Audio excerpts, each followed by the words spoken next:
I woke up with no name, but the TV knew exactly who I was, and it was lying. What would you do if the world told you who you are and it felt completely wrong? The first thing I felt wasn't pain, it was emptiness. Not the peaceful kind, the terrifying kind. I opened my eyes to a white ceiling, too bright, too clean. The kind of place where everything is controlled except what's happening inside your head. A steady beep, beep, beep echoed beside me. Machines, tubes. My body felt heavy, like I had borrowed it from someone else. I tried to sit up. Bad idea. The room spun, my chest tightened, panic crept in fast. A nurse rushed in, mid-40s, composed, but her eyes flickered when she saw me awake. "You're okay," she said quickly, too quickly. "You're safe." Safe? I swallowed, my throat dry. Who am I? And just like that, everything changed. She froze. Not long, just a second, but enough. "You've had a traumatic injury," she said, adjusting something on the machine. "Memory loss can happen. Don't worry." Don't worry? Let me ask you something. How do you not worry when you don't even know your own name? Before I could push further, a man walked in. Doctor. Early 50s, calm face, too calm. "I'm Dr. Benoit," he said. "You were in an accident. You're lucky to be alive." Lucky. That word didn't sit right. And then, the TV across the room flickered on. No one touched it.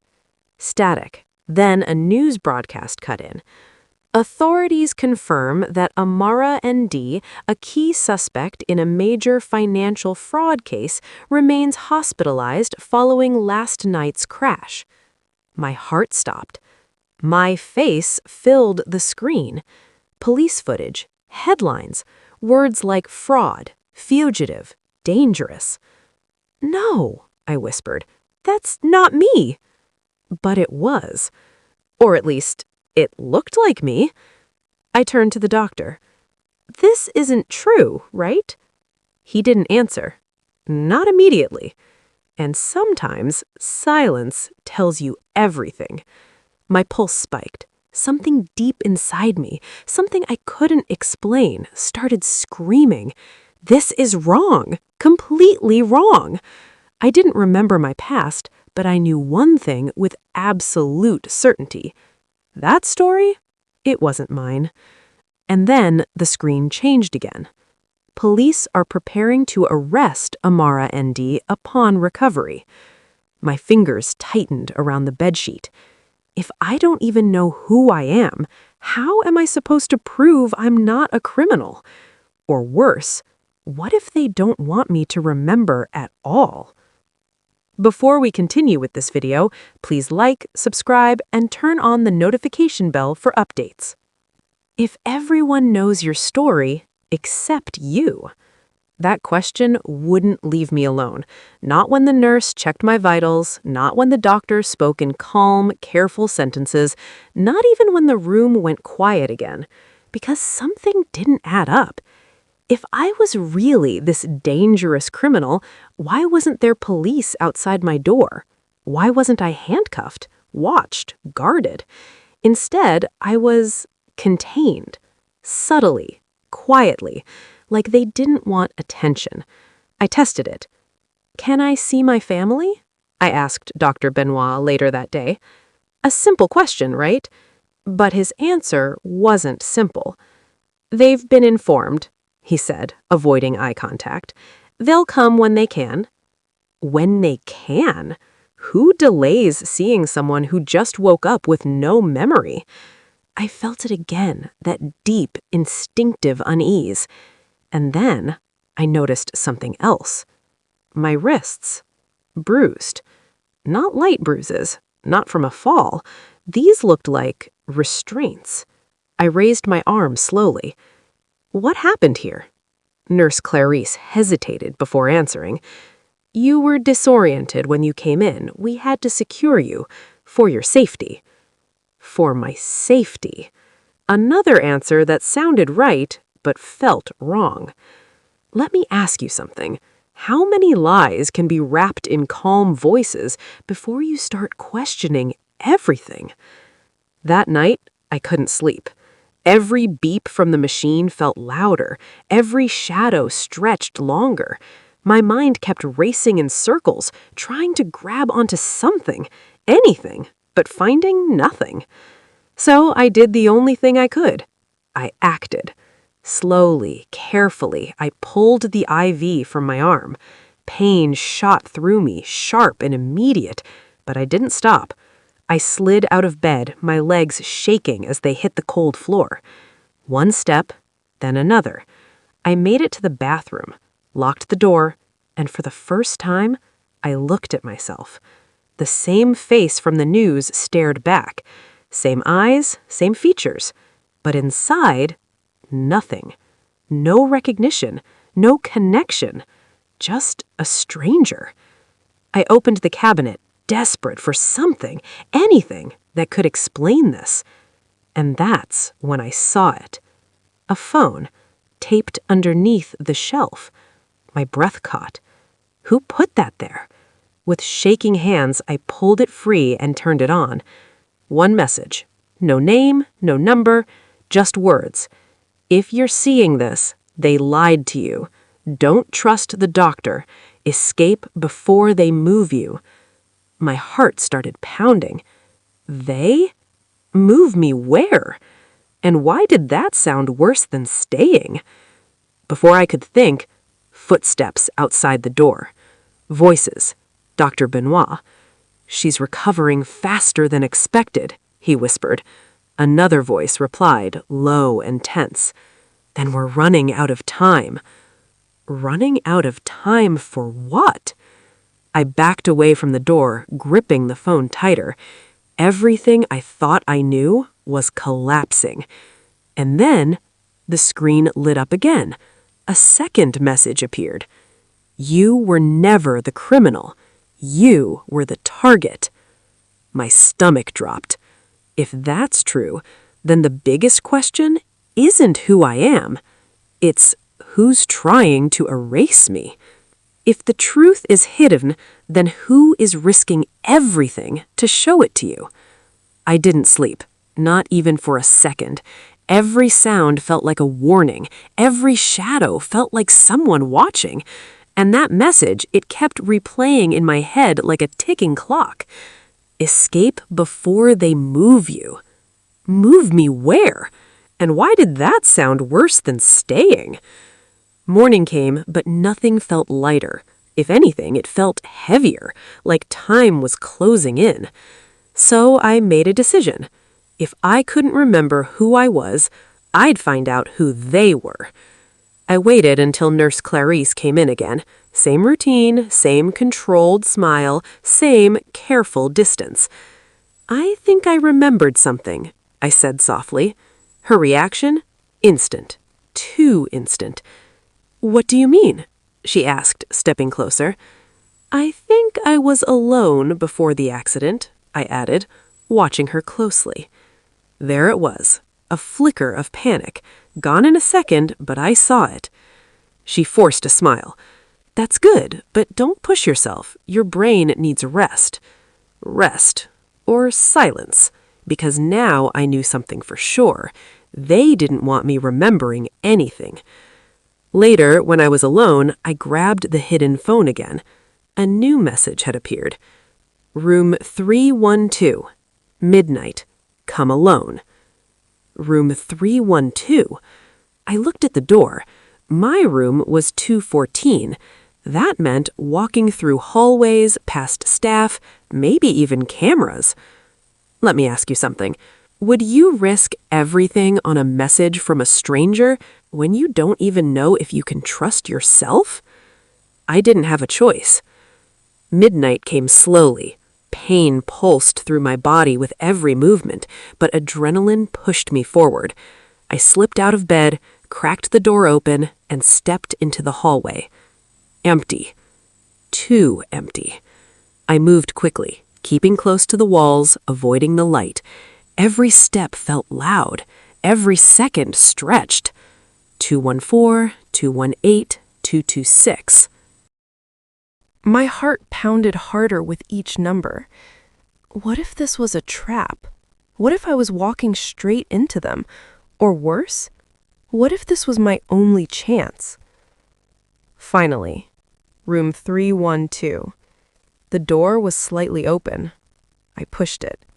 Inside, a man stood waiting. Early 30s, tense, alert. "You made it," he whispered. I froze. "Who are you?" "My name is Lucas," he said quickly. "I'm the one who left the phone, and right now, I'm the only person trying to keep you alive." Alive. The word hit differently this time. "Then start talking," I said. And what he said next changed everything. "You're not a criminal," Lucas said. "You're an investigative journalist. You uncovered something big, millions stolen, powerful people involved. The story on TV? It's fake. They made you the villain." My head spun. So the crash wasn't an accident. The room went cold. "They tried to kill you," he added. Before I could process it, footsteps. Fast, loud, getting closer. Lucas turned toward the door. "They found out," he urged urgently. "You weren't supposed to wake up yet." Voices shouted in the hallway, doors slammed. No time left. He grabbed my arm. "If we don't leave right now," he looked me dead in the eyes, "they won't just erase your memory next time." The truth isn't just dangerous, it's deadly. Everything exploded at once. Alarms screamed through the hallway. Red lights flashed across the walls. The quiet, controlled hospital from before? Gone, replaced by chaos. Lucas didn't hesitate. He pulled me out of room 312 and we ran. Or at least he ran. I stumbled, my body still weak, every step sending pain through my legs. But fear? Fear kept me moving. "Left," he whispered sharply. We turned into a narrow corridor, dimly lit, barely used, the kind of place patients weren't supposed to see. "Talk to me," I said between breaths. "If I found something, where is it?" Lucas glanced back. "You recorded everything before the crash. Names, transactions, proof." "Proof. Where?" I pushed. He shook his head. "You hid it. You said you couldn't trust anyone. Not even yourself." That thought hit harder than anything, because that meant something terrifying.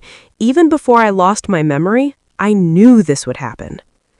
We reached a metal door at the end of the corridor, locked. Lucas pulled out a keycard, his hand shaking as he swiped it. "Come on! Come on!" A loud beep. Green light. The door clicked open. We slipped into a stairwell, the noise from above echoing behind us, shouts, running footsteps. They were close. Too close. As we moved down the stairs, something strange happened. A flicker. Not a full memory, but something.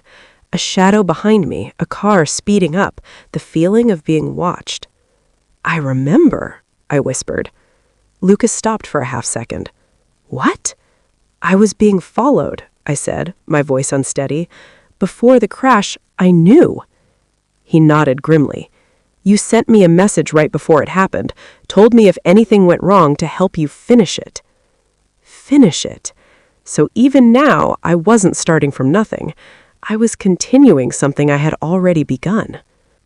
We reached the lower level, parking. Cold air hit my face as we pushed through the final door. Freedom, just a few steps away. And then we stopped. He was already there. Dr. Benoit, standing beside a black SUV, calm as ever, like he'd been waiting. Security guards flanked him, blocking the exit. "You shouldn't have left your room," he said, steady, but colder now. "No more lies," I shot back, my voice stronger than I expected. "I protected you," he replied smoothly. "You were about to destroy everything." "Everything corrupt," Lucas snapped. A tense silence filled the air. Then Lucas stepped forward. "It doesn't matter anymore. We sent the files." For the first time, Dr. Benoit's expression cracked, just for a second. But then, he smiled. "You think anyone will believe her?" he said, looking at me. "A criminal with no memory." And for a moment, I hesitated, because he wasn't entirely right. Unless another flicker hit me. A place, a backup, something I planned. I looked up slowly. "I don't need memory," I said quietly. His smile faded, because I made sure the truth couldn't be erased. And then, alarms, loud, real, getting closer. Not his people, not controlled, something bigger. As flashing lights filled the parking level, one thing became clear. This wasn't just about survival anymore. This was about exposure. And in seconds, everything was about to come crashing down. The alarms didn't stop. They got louder, closer, overwhelming. And for the first time since I woke up in that hospital bed, I wasn't afraid of them. I was waiting for them. Police cars flooded the parking level, headlights cutting through the tension like knives. Doors slammed, officers poured in. Real ones this time, not the quiet, controlled presence I should have seen earlier. Everything shifted. Dr. Benoit straightened his coat, trying to regain control. "There's been a misunderstanding," he said calmly, stepping forward, like he still had power here. But that control? It was already gone. "Check the news," Lucas said steadily now. One of the officers glanced at his phone. Then another. Within seconds, the atmosphere changed completely. Because the truth was already out. Before the crash, I uncovered a large-scale embezzlement network, millions siphoned through hospital funding, tied to government officials and private contractors. I documented everything, names, dates, transactions. And when I realized they were closing in, I did something they didn't expect. I released it. Not all at once, not in one place.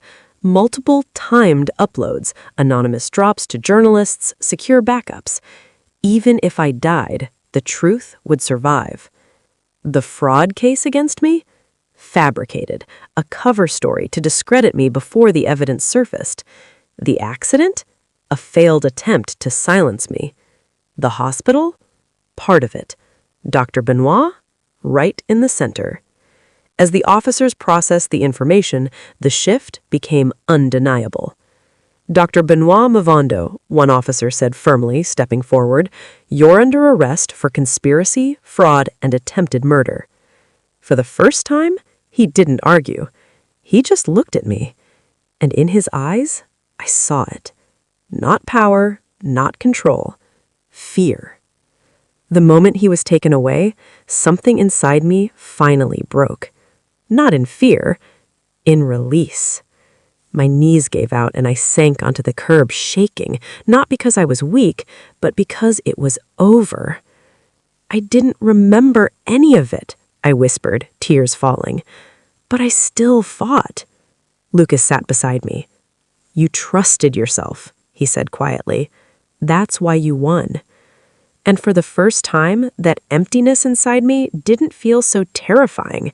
It felt open, like something I could rebuild. In the weeks that followed, everything unraveled. Arrests spread beyond the hospital. Officials, executives, collaborators, the network collapsed under the weight of undeniable evidence. The hospital was shut down pending investigation. Victims came forward. Patients, families, even former staff who had suspected something but never had proof. Nurse Clarice was arrested for assisting in illegal detention and cover-ups. Lucas? Cleared, protected, recognized as a key witness. And me, the criminal the world had seen, became the whistleblower who exposed it all. My memory didn't fully return. Some parts never did. But enough came back. Enough to know who I was, and more importantly, who I chose to be.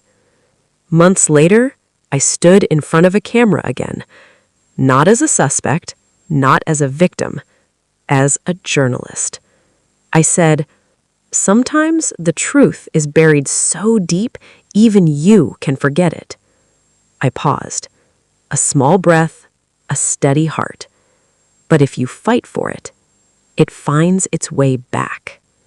The red recording light blinked, and this time, the story being told was finally mine.